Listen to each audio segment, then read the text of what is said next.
Una-una po, nais po namin magpasalamat sa lahat ng bumubuo ng ASAP sa 53rd Box Office Entertainment Awards. And even Christian was part of ASAP before. And it's such an honor to be part of this show. And we are celebrating our 30th anniversary this year. So napaka-important, napaka-special po nito dahil alam naman po natin na maraming pinagdaanan, hindi lang ang ASAP, kundi ang buong industriya.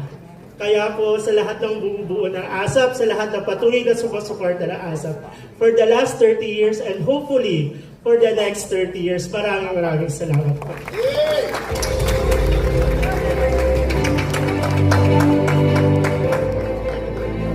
Ako po ay magsasalita, mami.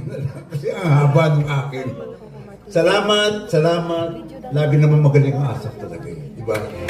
Diba? Jackie naman si Jackie Lo yun. Yes, 30 years. Ha? 30 years. Ba? Nandito ka sa Tagal na. You have been with ASAP for 30 years. And you know what? Sa lahat ng mga dinaanan natin sa ASAP, yung pandemic, yung time na wala yung French fries namin, nawala. Franchise. French fries, franchise.